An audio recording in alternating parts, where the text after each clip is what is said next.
이 오피스텔에 대한 대출도 이 안심전환 대출 가능한 겁니까? 등기부를 살펴봐야 되는데 네. 자, 치솟는 금리 때문에 걱정들이 많으십니다. 그래서 대출 있는 분들은 굉장히 힘드신데요. 오늘은 좀 희망적인 얘기를 한번 나눠볼까 합니다. 정부가 아주 화끈하게 내놓은 이 금리 대책, 안심전환 대출에 대한 얘기입니다. 오늘 금융위원회를 출입하는 KBS 정재우 기자 나왔습니다. 안녕하세요. 안녕하세요. 정 기자도 대출이 있어요? 아, 네, 저도 뭐 신용대출도 있고 주택담보대출도 있죠. 아하, 저도 뭐 대출 지금 너무 많아가지고 좀 힘드네요 요즘에. 지금 대출 금리가 얼마나 돼요? 금리는 작년 8월부터 한국은행이 기준금리 올리기 시작해서 네. 계속 오르고 있고요. 지금 신용대출 금리 5%대, 보통 은행권 기준으로 말씀드리는 거고 네. 주택담보대출 금리도 5%대, 5% 중반 뭐 이렇게 되고 있습니다. 신용대출은 6%대도 있고요. 네. 최근에 금리 인하 그 예대금리차 공시하면서 정부에서 금리를 좀 은행들이 많이 낮추려고 노력하는 추세인데도 많이 높습니다. 이 기준금리 자체가 올라가니까 은행이 낮추려는 노력 자체가 뭐 큰 의미가 없을 수가 있고, 어디 보니까 지금 주택담보대출은 거의 7% 가까이 육박했다는 얘기도 있던데. 네, 이게 최고금리 기준으로 6% 후반 육박이고 7% 곧 넘을 것 같아요. 예. 앞으로도 한국은행이 기준금리를 계속 올린다고 이미 얘기를 해놔서 네. 금리는 더 오를 수밖에 없습니다. 네. 이제 문제가 앞으로인데요. 그런데 여러분들이 이 안심전환 대출이라는 상품에 좀 귀를 기울이실 필요가 있을 것 같습니다. 이게 해당된다 그러면요, 그야말로 금리가 엄청나게 낮아지게 됩니다. 자, 안심전환 대출 도대체 뭡니까? 정부가 상대적으로 소득이 낮은 네. 서민층을 위해서, 그리고 그 전에는 이제 변동금리로 많이 주택담보대출을 많이 받았는데 그렇죠. 금리 상승기가 되니까 변동금리는 계속 오르거든요. 지금 이미 너무 많이 올라버린 경우도 있고 앞으로도 더 오를 경우를 대비해서 고정금리로 대출을 바꿔주는 겁니다. 금리를 좀 더 낮춰가면서. 네네. 자, 저편에요. 얼마나 낮아지는 겁니까? 금리 안심전환 대출의 경우에는 기간마다 조금씩 다르지만 네. 3.8%에서 4% 정도까지, 그 3%대 지금 주택담보대출을 받을 수가 있는 거고요. 네네. 이제 기존 본인의 주택담보대출이 이걸로 갈아타기가 되는 건데 네. 저소득 청년층이라고 해서 뭐 정확하게는 만 39세 이하, 연소득 6천만 원 이하의 경우에는 1%포인트 0.1%포인트 더 낮게 금리를 우대해 줄 수 있습니다. 네. 그래서 최저 지금 3.7까지 낮아지는 거네요. 네, 3.7%까지 받을 수 있습니다. 네. 자, 그런데 저 4.25 보금자리론 4.25는 뭔가요? 네, 보금자리론이라는 정부 정책 대출 상품이 있습니다. 그렇죠. 보금자리 론도 있고 디딤돌 대출도 있는데 네. 다 주택담보대출 관련해서 정부에서 지원해주는 대출이에요. 보금자리 론 자체도 금리를 낮춰주고 여기서 더 이제 요건을 봐서 안심전환 대출은 금리가 더 확 낮아지는 그런 거네요. 네, 기존에 보금자리 론이 있었는데 네. 그거를 지난달 17일부터 이미 보금자리 론 금리를 인하했고요. 네. 그리고 새로 출시되는 안심전환 대출은 그거보다 더 낮은 금리로 주택담보대출을 갈아탈 수 있는 겁니다. 네, 그렇군요. 그래서 오늘 컨텐츠의 이제 핵심은 저 마지막입니다. 도대체 우리가 안심전환 대출이라는 걸 어떻게 받을 수 있는지, 어떻게 금리를 낮출 수 있는지, 이게 이제 핵심인데요. 기준이 어떻게 됩니까? 네, 집값이 시세 기준으로 4억 원 이하여야 되고요. 네. 부부 합산 소득으로 연소득 7천만 원 이하여야 됩니다. 아, 그렇군요. 그리고 주택은 당연히 1주택자, 그러니까 1주택자만 2주택 이상은 안 되고 1주택자만 가능하고, 금리 이제 주택담보대출, 기존의 주택담보대출을 갈아타는 상품인데 네. 기존 주택담보대출 중에 고정주택담보대출이 있거든요. 근데 고정금리 대출. 네. 고정금리 주택담보대출이 있는데 보통 시장에서 알고 있는 고정금리 주택담보대출이라는 건 5년 고정하고 이후에 변동하는 것들이에요. 그렇죠. 그거는 다 됩니다. 그거는 갈아탈 수 있어요. 그거는 갈아탈 수 있는데 완전히 금리가 고정돼 있는 주택담보대출이라든지 또 정부 지원 주택담보대출들이 있어요. 기존에 네. 아까 말씀드렸던 보금자리 론이나 디딤돌 대출, 이런 것들은 안심전환 대출로 갈아탈 수 없습니다. 이미 고정금리를 받고 계신 분들은 어떻게 보면 뭐 이번 금리 상승에 큰 영향이 없기 때문에 그거는 대상이 아니고, 주로 이제 변동금리 상품들 그리고 혼합형 상품들, 이런 것들이 이제 대상이 되는 거군요. 네, 아무래도 안심전환 대출이 나온 이유가 금리 네. 인상기에 힘들어하시는 분들을 위해서 나온 거기 때문에 네. 변동금리로 인해서 부담이 커지는 분들을 대상으로 하고 있습니다. 네. 자, 그래서 우리가 체크리스트로 한번 본인이 대상이 되는지 안 되는지를 다시 한번 살펴보도록 하겠습니다. 우선 시세 4억 이하, 시세여야 되는데요. 이 시세는 뭐 기준입니까?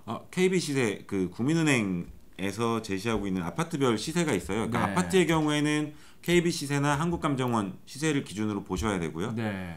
네, 2억 5천만 원이 최고 대출 갈아탈 수 있는 한도인데요. 한도군요. 네. 집값이 최고 4억 원 이하인 경우에만 신청할 수 있으니까 네. 거기에 대해서 적정한 수준으로 나올 것 같습니다. 네. 그러면 본인이 지금 대출이 1억 있다 그러면 2억 5천까지 이렇게 증액도 가능한 겁니까? 증액은 당연히 안 되고요. 안 기존 되는군요. 잔액 한도 내에서 갈아타게 할 수 있습니다. 예. 2억 5천까지 가능하다는 걸 기억을 해두시고요. 자, 그리고 중요한 게 또 이겁니다. 자, 안 되는 대출들이 있습니다. 갈아탈 수 없는 대출들이요. 굉장히 많네요. 네, 당연히 아까 말씀드렸던 것처럼 정부 지원 대출 상품들이 있어요. 네. 디딤돌 대출이나 보금자리론 뭐 이런 것들인데 이런 거는 안 되고요. 또 전세자금 대출, 전세 보증금 대출, 중도금 대출 이런 것도 당연히 안 되고 네. 이게 아무래도 주택담보 대출에 대해서 갈아타게 하는 상품이기 때문에 기존의 한도 대출, 그러니까 마이너스 통장 대출도 갈아타기는 불가능합니다. 예, 그게 좀 아쉬움을 표시하는 분들이 계시겠네요. 주택담보대출만 되고 전세대출은 안 된다는 거 기억을 해두시고요. 그리고 금리가 5년 미만으로 고정돼 있다 그러면 이건 갈아탈 수 있고요. 5년 이상 고정돼 있다 그러면 이건 갈아탈 수 없는 좀 그런 겁니다. 네, 그리고 시기도 중요한데요. 네. 아무래도 안심전환 대출 안내를 시작한 안심전환 대출 안내를 볼 수 있는 사이트가 만들어진 게 8월 17일이거든요. 네. 그 이전에 시행된 대출만 가능합니다. 그 이전에 실행까지 돼야 되는 네, 거예요? 시행된 대출입니다. 시행된 거예요. 그러니까 돈이 직접 입금된 입금 기준으로 8월 17일 이전에 대출 됐던 것만 가능하고요. 네. 이후에 취급된 대출은 불가능합니다. 네, 지금 가서 대출 받고 안심전환 대출로 전환해 달라 이거 안 됩니다. 자, 그래서 이제 갈아탈 수 있는 상품이 있고요, 아닌 상품이 있는데 이걸 표로 다시 한번 정리를 해봤습니다. 네, 금리 유형별로 살펴보면 준고정금리라는 게 있어요. 네. 기존에 시장에서는 흔히 고정금리라고 말씀하시는 것들인데 은행에서 아마 고정금리로 안내를 받고 대출을 받았을 거예요. 근데 네. 그런 주택담보 대출들이 대부분은 5년까지 고정이 되고 그 이후에는 이제 변동금리 대출이 되는 상품들인데 그걸 네. 준고정금리라고 하고 그런 경우에는 이번에 안심전환 대출 대상이 됩니다. 그리고 당연히 변동금리 상품들, 변동금리 주택담보대출도 되고요. 안심전환 대출 갈아타기가 가능하고요. 네. 또 정책 금융상품 아까 말씀드린 디딤돌 대출이나 보금자리론 같은 경우에는 만기까지 금리가 고정되거든요. 그 고정금리 대출 정책 모기지가 아니더라도 금리가 만기까지 고정이 돼 있다면 그거는 안심전환 대출 대상이 안 됩니다. 네. 그래서 요거 되는 것들 안 되는 걸 좀 잘 구별을 해두시고 문의를 하시면 될 것 같습니다. 자, 저희가 지금까지 이 안심전환 대출의 이 개요에 대해서는 설명을 드렸는데 이게 세부 항목에 들어가면 여전히 궁금증이 많습니다. 그래서 여러분들이 많이 질문하시는 거를 저희가 정리해서 다시 한번 설명을 드리도록 하겠습니다. 자, 우선 뭐 부부 합산 소득 기준은 아까 말씀드렸고요. 연 7천만 원이고요. 그 다음에 1주택자만 이번 안심전환 대출 혜택을 드리는데요. 우리가 집 이외에 뭐 분양권이나 입주권 같은 것도 있을 수 있단 말이죠. 그런 경우에도 가능합니까? 분양권이나 입주권도 주택으로 합산이 되기 때문에 네. 분양권이나 입주권이 있다면 안심전환 대출을 갈아탈 수 없습니다. 네, 그렇군요. 그리고 이제 또 대출 받으시는 분들은 이제 걱정이 저런 각종 대출 규제들입니다. DSR도 있고요, LTV도 있고 DTI 같은 것들이 이제 규제가 있는데 안심전환 대출은 이거하고 관계가 있습니까? 네, 이제 DSR, LTV, DTI가 다 대출 한도를 규제하는 그렇죠. 정부 규제인데 그 중에 DSR은 이번에 안심전환 대출 갈아탈 때 적용되지 않고요. LTV는 70%, DTI는 60%로 뭐 전국 동일하게 적용할 것 같습니다. 그렇군요. 자, 그리고 이제 증액에 관한 얘기인데요. 아까 말씀드렸듯이 2억 5천까지 안심전환 대출 전환이 가능하고요. 그런데 증액은 안 된다고 하신 거죠? 네. 당연히 기존 대출 잔액 한도 내에서 안심전환 대출로 갈아탈 수 있기 때문에 증액은 불가능합니다. 네. 자, 그리고 대출 시기에 대한 것은 아까 설명을 드렸듯이 8월 17일까지 대출이 실행된 것에 한해서만 안심전환 대출이 가능합니다. 자, 그리고 제2금융권 주담대도 가능한 겁니까? 네. 주택담보대출을 은행에서만 받는 게 아니고 보험사에서도 받을 수 있고 저축은행에서도 받을 수 있잖아요. 그렇죠. 근데 그렇게 제2금융권에서 받은 주택담보대출도 모두 갈아타게 할 수 있습니다. 당연히 그런 것들은 금리가 더 높기 때문에 꼭 갈아타게 하시는 게 좋을 것 같습니다. 그렇죠. 자, 그리고 이제 여러 회사의 주택담보대출이 있을 수도 있어요. 뭐 A은행, B은행 이럴 경우에는 좀 복잡할 것 같은데요. 여러 회사의 주택담보대출이 있다고 해도 네. 여러 회사에 있는 주택담보대출을 다 갈아타기 할 수 있고요. 아. 한 번에 모아서 갈아타기가 되겠죠. 네. 근데 이제 단 한도는 2억 5천만 원 이하라는 게 중요합니다. 아 그렇군요. 그리고 이제 거치 기간에 대한 질문도 많습니다. 이게 안심전화대출 대출을 하는데 거치 기간을 뭐 한 5년, 10년 이렇게 두고 그때부터 이제 상환을 하고 싶어하는 경우도 많이 있는데 가능합니까? 네, 거치 기간 설정은 불가능하고요. 아. 갈아타기 하면 그때부터 동일하게 원금까지 합쳐서 갚아 나가야 됩니다. 자, 혜택을 드리는 만큼 이 거치 기간은 인정을 안 하겠다 지금 이런 얘기인 것 같습니다. 그리고 또 이제 본인의 집에 대한 주택담보대출에 대한 얘기인데요. 이 집을 본인이 사는 경우도 있지만 뭐 임대를 준 경우도 있어요. 네. 이런 경우는 안 되는 겁니까? 임대를 준 경우에도 가능한데요. 네. 이제 전세금이 만약에 등기에 포함돼 있으면 전세금만큼은 빼고, 그러니까 대출이 2억 있고 전세금이 1억이 잡혀 있으면 네. 1억 한도로 대출, 그러니까 안심전환 대출을 갈아타기 할 수 있습니다. 아, 그러니까 전세권 등기 설정이 돼 있을 경우에 그렇죠. 그냥 세 주면 그거 안 빼고요. 네네네. 전세권 아. 등기가 설정이 돼 있다면 전세 세입자가 우선 1억을 가져갈 수 있는 거기 때문에. 그럼요. 배당할 경우에 이제 순위가 앞서기 때문에 네. 그런 경우에 그렇다는 얘기네요. 네.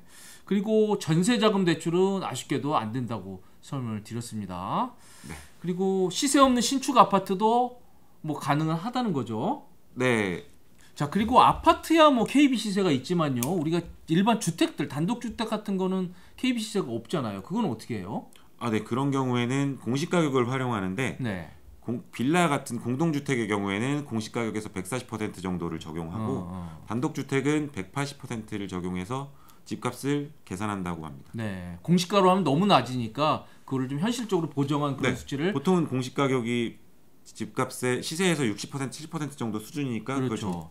감안해서 적용한 것 같습니다. 네, 네. 신청은 9월 15일부터인데 네. 두 기간으로 나눠서 봤습니다. 어. 9월 15일부터 9월 28일까지는 집값이 3억 원 이하인 경우, 네. 집값이 3억 원 이하라면 9월에 신청을 하셔야 되고요. 네. 집값이 3억에서 4억 사이겠죠. 네. 4억 원 이하인 경우에는 10월 6일부터 10월 13일까지 신청할 수 있습니다. 아, 그 기간을 잘 지켜서 신청을 하셔야겠네요. 네, 그리고 신청은 또 신청도 나눠서 봤는데요. 네. 흔히들 말하는 5대 은행 있는데요. 농협하고 우리 신한 하나국민은행 네. 이렇게 IBK 기업은행까지 6개 은행에서 받은 주택담보대출은 해당 은행에서 알아보고 신청할 수 있고요. 네. 그 외에 아까 말씀드린 제2금융권이나 다른 은행들, 지역은행이나 제2금융권에서 받은 대출은 주택금융공사에서 신청할 수 있습니다. 아, 주택금융공사로 가야 되는군요. 네. 자, 그리고 우리가 4억 이하면 다 되는 거죠. 4억 이하면 다 되는데 네. 지금 정부에서 마련한 돈이 25조 원입니다. 네. 25조 원 한도 내에서 집값이 낮은 순서대로 대출을 해주겠다는 거예요. 아. 그래서 일단 신청 기간에 다 신청을 받아보고 집값 순으로 자른다고 합니다. 그렇기 때문에 이거는 뭐 신청 기간 안에 미리 신청하면 더 대출 갈아타기를 할 수 있고 늦게 신청하면 대출 갈아타기를 못하는 게 아니고 신청 기간 안에 신청만 하면 집값이 낮은 순서대로 심사에 들어가기 때문에 네. 먼저 막 서둘러서 신청을 할 필요는 없고요. 네. 다만 집값이 상대적으로 높은 분들은 대출 한도가 다 차면 대출 갈아타기를 못할 가능성도 있는 못할 거네요. 가능성도 있는 겁니다. 3억 이때에서 많은 분들이 신청을 하면 이 4억 언저리 간 분들은 탈락할 가능성도 있다. 자, 그리고 이제 이 안심전환 대출 관련해서 제가 기사를 보면 정말 많이 나오는 질문들이 있습니다. 우선 저희가 대출이 전세자금 대출, 뭐 주택담보대출도 있지만 뭐 중도금 대출도 있고요, 뭐 이주비 대출도 있고 이 주택과 관련된 여러 가지 대출들이 있어요. 이런 거 되는 겁니까, 안 되는 겁니까? 그런 경우에 기준이 있는데요. 네. 등기부상 소유권 보존 등기가 완료된 경우에만 안심전환 대출로 갈아타기 할 수 있습니다. 그렇군요. 그러니까 한마디로 어렵다는 얘기네요. 중도금 대출 같은 것들은. 그렇죠. 아무래도 아파트가 다 만들어지기 전에는 어려울 것 같습니다. 네, 그렇군요. 그리고 이제 오피스텔에 대한 질문도 많습니다. 우리가 오피스텔이 뭐 업무용으로 지어졌다 그래도 실제로 거주하는 분들이 많은데요. 이 오피스텔에 대한 대출도 이 안심전환 대출 가능한 겁니까? 이 경우에도 기준은 등기부를 살펴봐야 되는데 네. 부동산 등기상 주택으로 돼 있지 않으면 안심전환 대출 갈아타기는 어려울 것 같습니다. 오피스텔은 되게 주택으로 안 돼 있잖아요. 업무용으로 돼 있고 실제로 거주하는 경우가 많은데 그런 경우 안 된다는 얘기네요. 그러면. 네, 그런 경우에는 안심전환대출 갈아타기가 어려울 거라고 보면 됩니다. 자, 아무튼 이게 요건이 된다고 하면요, 이 금리가 반토막 낼 수 있는 정말 파격적인 제도입니다. 정부가 무려 25조 원의 재원을 마련해서 화끈하게 쏘는 거기 때문에 본인이 요건이 되는지 잘 살펴보실 필요가 있습니다. 자, 그리고 중요한 건요, 이 안심전환대출 좋은 거 알겠습니다. 그런데 우리가 또 대출 갈아탈 때 보면 제일 짜증나는 게 중도상환 수수료잖아요. 그건 그렇죠. 어떻게 돼요? 그 중도상환 수수료도 안심전환대출로 갈아타기 하면 면제되니까 그 부분도 함께 알아두시면 좋을 것 같습니다. 네, 그러니까 대출 받은 지 얼마 안 돼도 면제를 해준다는 얘기죠. 네, 그거는 면제하기로 금융당국이랑 금융권이 협의가 된 걸로 네. 알고 있습니다. 자, 저희는 지금까지 이번에 여러분들이 관심 많은 안심전환대출 구체적인 요건에 대해서 자세히 살펴봤습니다. 지금까지 시청해주셔서 감사드립니다.